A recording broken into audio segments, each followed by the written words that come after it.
حضرت خضر علیہ السلام کون تھے اور رجال الغیب سے حضرت خضر کی نسبت، اس بارے میں بہت سی رائے پائی جاتی ہیں۔ بعض علماء حضرت خضر کو نبی، کچھ ولی اور کچھ فرشتہ مانتے ہیں۔ سب سے پہلے ہم 3 کیٹیگریز کو دیکھ لیتے ہیں کہ یہ کون ہوتے ہیں۔ نبی، اس کے ماخذ کے مطابق اہل لغت کے 3 قول ہیں: نبا، نبوت، نباوت۔ اہل قول کے مطابق نبی وہ ہیں جو اللہ تعالیٰ کی طرف سے خبر دینے والا ہو۔ اگر اس کا ماخذ نبوت یا نباوت ہو تو اس کے معنی بلند اور اونچی چیز کے ہو جاتے ہیں، کیونکہ نبی دوسروں سے ہر لحاظ سے علم و مقام عرفہ و اعلیٰ ہوتا ہے، اس لیے اسے نبی کہتے ہیں۔ علامہ اصفہانی کی رائے کے مطابق نبا ہر خبر کو نہیں کہتے، بلکہ نبا وہ خبر ہے جو فائدہ مند ہو اور اہم اور عظیم ہو۔ فرشتے نورانی مخلوق ہیں، یہ انسان و جنات سے بھی بہت پہلے سے موجود ہیں۔ ان کا کام صرف اللہ کی عبادت کرنا اور اللہ کے احکامات ماننا ہے، اور دنیا کے تکوینی امور انجام دینا بھی ان کے کاموں میں شمار ہوتا ہے۔ حضرت آدم علیہ السلام کو اللہ نے اسماء کا علم سکھایا تو فرشتوں کو انہیں سجدہ کرنے کا حکم دیا۔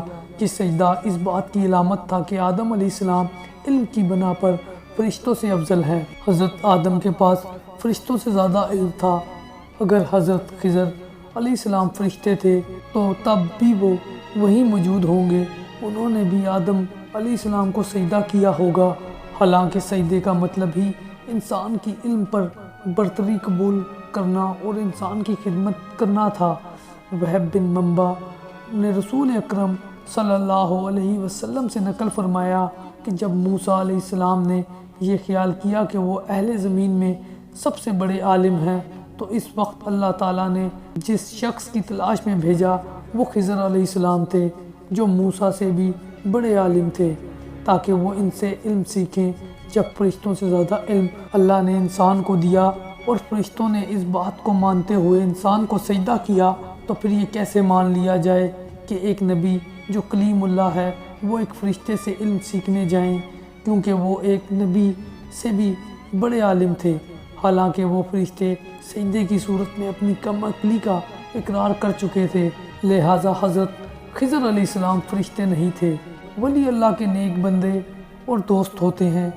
یہ وہ بوریاں نشین انسان ہوتے ہیں جن کی ساری زندگی عبادت میں گزرتی ہے، اور وہ اپنے نفس پر پورا اختیار رکھتے ہیں۔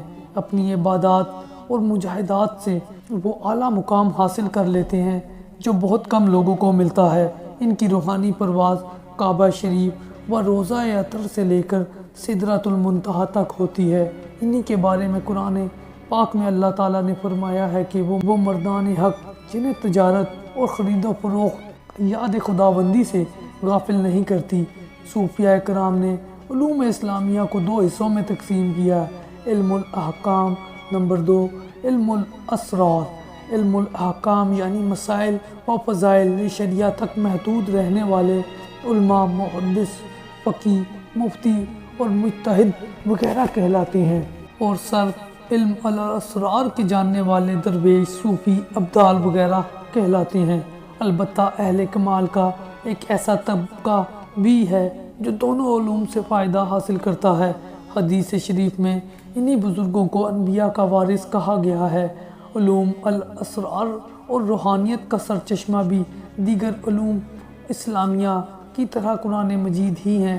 اہل ولایت کو بھی صوفیاء کرام نے 2 طبقوں میں تقسیم کیا ہے، ایک کا تعلق تشریحی امور سے اور ایک کا تعلق تکوینی امور سے ہے، یعنی ایک طبقہ اہل دعوت و ارشاد ہے اور دوسرا طبقہ اہل تصوف و اختیار ہے، اور یہ رجال الغیب کی حیثیت سے تکونی امور انجام دیتے ہیں، مثلا جنگ و امن، عذاب و سزا، بارش و طوفان، فتح و شکست، حکومت و اقتدار، اور انسانی معاشرت سے متعلق دیگر انتظامی معاملات کا طے پانا اللہ کے حکم سے۔ ایسے ہی اہل باطن کے روحانی تصرف سے وابستہ ہوتا ہے۔ اللہ فرماتا ہے زمین و آسمان کے لشکر اللہ ہی کے ہیں۔ امام قرطبی رحمۃ اللہ علیہ اس کی تفسیر میں حضرت ابن عباس رضی اللہ تعالیٰ عنہ کے حوالے سے لکھتے ہیں کہ آسمانی لشکر سے مراد ملائکہ اور زمینی لشکر سے مراد اہل ایمان ہیں۔ امام جلال الدین سیوطی رحمہ اللہ علیہ اپنی تفسیر الدر المنصور میں بحوالہ ابن عباس رضی اللہ تعالیٰ عنہ نقل فرماتے ہیں کہ روحیں اللہ کے لشکروں میں سے ایک لشکر ہیں۔ سید الطائفہ حضرت جنید بغدادی رحمہ اللہ علیہ نے اولیاء اکرام کو بھی جند اللہ فرمایا ہے۔ اللہ کے بہت سے فرشتے کائنات کے تکوینی امور اللہ کے حکم سے انجام دیتے رہے ہیں، لیکن مدبر حقیقی ذات باری تعالیٰ ہی ہے۔ صابحات بھی اسی کی عطا کردہ امور میں مصروف رہتے ہیں۔ چنانچہ سورہ بقرہ آیت 251 کی تفسیر میں امام قرطبی لکھتے ہیں کہ اس لشکر سے مراد ابدال ہیں اور وہ 40 ہیں۔ حضرت علی رضی اللہ تعالیٰ عنہ سے مروی ہے کہ آپ نے فرمایا، میں نے آپ صلی اللہ علیہ وسلم سے سنا، یقیناً ابدال شام میں ہوں گے اور وہ 40 مرد ہوں گے۔ جب کبھی ان میں سے کوئی وفات پا جائے گا تو اللہ تعالیٰ اس کی جگہ دوسرے کو متعین فرمائے گا۔ ان کی برکت سے بادل بارش برسائیں گے اور ان کے طفیل دشمنوں پر فتح دی جائے گی اور ان کے صدقے زمین والوں کی بلائیں ٹال دی جائیں گی۔ ابدال یہ لوگ انبیاء کے نائب ہیں۔ یہ قوم وہ ہے جسے اللہ نے اپنے لیے چن لیا اور اپنے علم میں سے انہیں خاص علم عطا کیا ہے۔ امام محی الدین ابن عربی اپنا رسالہ الحلیہ الابدال میں لکھتے ہیں، میں نے ایک بزرگ سے پوچھا کہ ابدال کس طرح ابدال بنتا ہے، تو انہوں نے فرمایا 4 چیزوں سے جو ابو طالب مکی نے قوت القلوب میں لکھی ہیں: خاموشی، تنہائی، بھوک اور بیداری۔ روئے زمین پر مختلف جہانوں اور آبادیوں میں بلکہ بر و بحر میں ایسے رجال الغیب مردان خدا ہر دور میں موجود رہتے ہیں۔ صوفیاء کرام فرماتے ہیں، کوئی ہستی اور قریہ ایسا نہیں جس میں ایک قطب یا ابدال نہ ہو جس کی برکت سے رحمت نازل اور عذاب ٹلتے ہیں۔ رجال الغیب اور خاصان خدا کی جماعت کے سردار و پیشوا حضرت ابو العباس خضر علیہ السلام ہیں۔ آپ کو نقیب الاولیاء بھی کہا جاتا ہے۔ آپ اللہ کے عبد خاص اور صاحب علم لدنی ہیں۔ علم لدنی کیا ہے؟ علم لدنی نے انہی اسما کا علم ہے جو حضرت آدم علیہ السلام کو دیا گیا تھا۔ انہی اسما کے علوم کو تصوف کی زبان میں علم لدنی کہتے ہیں۔ قرآن مجید میں اللہ تعالیٰ نے فرمایا کہ پس اس نے ہمارے بندوں سے ایک بندے کو پایا جسے ہم نے اپنے پاس کی خاص رحمت عطا فرما رکھی تھی اور اسے اپنے پاس سے خاص علم سکھا رکھا تھا۔ جو علم لدنی آدم کو دیا گیا وہی علم خضر کے پاس بھی تھا، لیکن وہ فرشتوں کے پاس نہیں تھا۔ ثابت ہوا کہ حضرت خضر فرشتے نہیں تھے، تو پھر وہ کون تھے؟ اگر مذکورہ بالا آیات کو دوبارہ دیکھیں تو اللہ نے ان کو عبد کہا ہے۔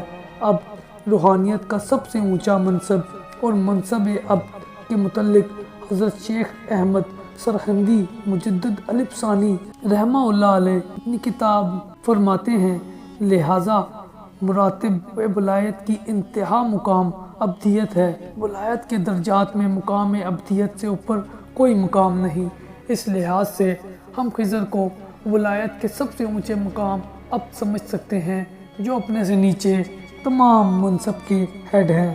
لیکن یہاں ایک بات ہمیں روکتی ہے کہ کوئی غیر نبی کس طرح نبی سے بڑھ کر عالم ہو سکتا ہے، اور کیسے ایک نبی و رسول غیر نبی کے تابع ہو سکتا ہے، کیونکہ جہاں عبدیت کی حد ختم ہوتی ہے وہاں سے حد نبوت شروع ہوتی ہے۔ اگر وہ عبد ہوتے تو وہ ہر لحاظ سے نبی سے نیچے ہوتے، لیکن موسیٰ علیہ السلام کے واقعے میں خضر علیہ السلام کا علمی مقام موسیٰ علیہ السلام سے زیادہ ہے۔ اس لحاظ سے ہم انہیں ولی بھی نہیں مان سکتے۔ ولی نہ ماننے کی وجہ ایک اور بھی ہو سکتی ہے کہ کسی ولی کو یہ اختیار حاصل نہیں کہ وہ علم الغیب کی بنا پر کسی انسان کو قتل کر دے، اور نہ ہی تاریخ میں ایسا کبھی ہوا ہے۔ اس کے علاوہ اولیاء اکرام کو اللہ نے تب بھیجا جب نبوت کا سلسلہ ختم ہو گیا۔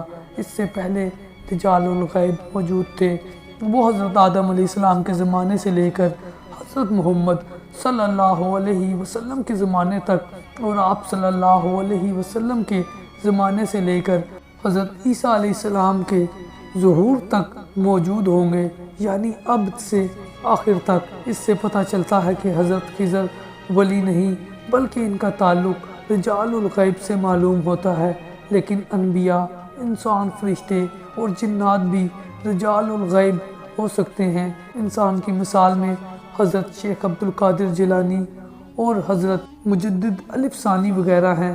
اب حضرت خضر علیہ السلام نہ ولی ہیں نہ فرشتے جیسا کہ ثابت ہوا، لہٰذا ہمارے پاس اس کے علاوہ اور کوئی چارہ نہیں کہ ہم خضر علیہ السلام کو بھی نبی مانیں۔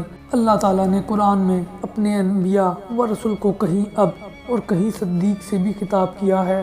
سورہ مریم آیت 41 اور اس کتاب میں ابراہیم کا ذکر کیجئے، وہ صدیق اور نبی تھے، اور سورہ سعد کی آیت 41 میں اور ہمارے اب ایوب کو یاد کیجئے، اور حضور صلی اللہ علیہ وسلم کے متعلق اب عبدہ و رسولہ اسی کی طرف اشارہ ہے۔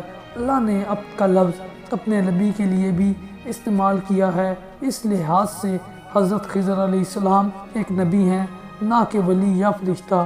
اور جیسا کہ نبی کی تعریف پہلے بتا چکا ہوں کہ جسے اللہ نے غیب کی خبریں دی، خضر کے پاس بھی غیب کا علم تھا۔ نبی سے مراد بلند اور عرفہ بھی ہے۔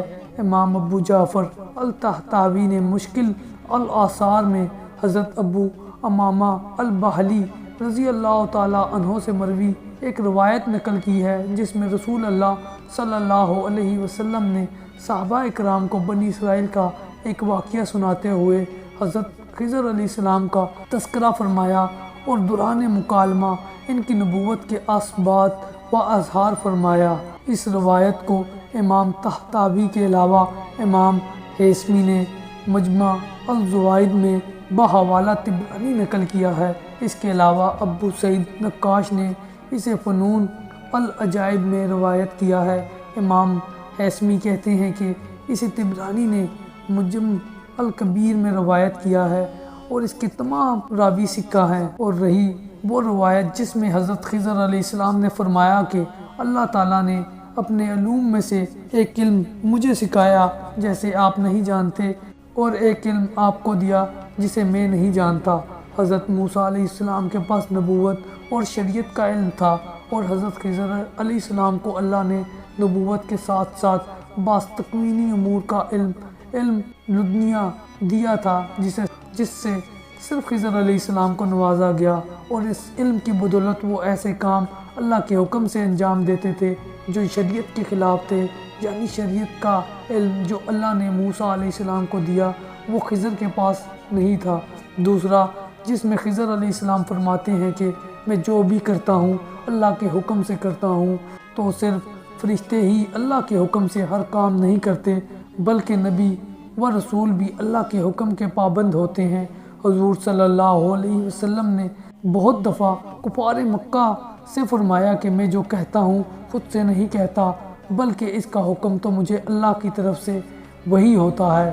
قرآن میں بھی یہ آیت کی صورت میں موجود ہے، لہٰذا خضر علیہ السلام ایک نبی تھے اور اللہ نے انہیں اپنی حکمت عالیہ سے ہر دور کے لیے کتب و ابدال و رجال الغیب کا معاون ٹھہرایا۔ خضر علیہ السلام صدیوں سے رجال الغیب سے ملاقاتیں کرتے آ رہے ہیں اور بعض اوقات ان کی رہنمائی بھی کرتے ہیں۔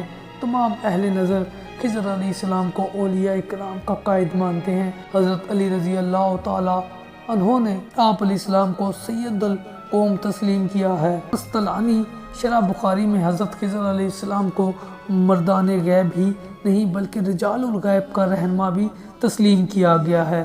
حضرت خضر علیہ السلام کا نام بلیہ بن ملکان تھا۔ آپ علیہ السلام کا لقب خضر تھا اور کنیت ابو العباس تھی۔ آپ علیہ السلام حضرت نوح علیہ السلام کی اولاد میں سے تھے اور آپ کے آباء و اجداد اس کشتی میں بھی سوار تھے جو طوفان نوح میں بچ کر لوگوں کو محفوظ کرتی گئی، جو کائنات اراضی پر آئندہ نسل انسانی کے آباء و اجداد بنے۔ خضر کا لقب پانے کی وجہ سے یہ آپ علیہ السلام جہاں بیٹھتے وہاں سبزہ اگاتا، جہاں قدم رکھتے سبزہ نمودار ہو جاتا۔ خضر کے معنی سبز کے ہیں، اس لیے ان کا لقب خضر تھا۔ تفسیر روح البیان کے مصنف نے حضرت ابو اللیث کی روایت بیان کرتے ہوئے لکھا ہے کہ حضور اکرم صلی اللہ علیہ وسلم نے اپنے صحابہ اکرام کو بتایا تھا کہ حضرت خضر ایک بادشاہ کے فرزند تھے جو انہیں اپنا جانشین بنانا چاہتے تھے، مگر خضر علیہ السلام نے نہ صرف جانشینی سے انکار کیا بلکہ وہاں سے بھاگ کر دور بیابان میں چلے گئے۔ وہاں آ کر ایسے گم ہوئے کہ کوئی شخص انہیں تلاش نہ کر سکا۔ آپ کے اس سفر کے دوران آپ کو آب حیات کا چشمہ ملا، جس کا پانی پی کر آپ تا حیات زندگی پانے میں کامیاب ہو گئے۔ ان کی تاریخ پیدائش کا تو کسی کو علم نہیں، مگر ان کے زندہ ہونے اور تا قیامت تک زندہ ہونے کے آثار بخوبی ملتے ہیں۔ اللہ تعالی ہمیں بھی خضر علیہ السلام سے ملاقات کا مستحق ٹھہرائے، آمین۔ کوئی غلطی کوتاہی ہو تو معاف کیجیے گا۔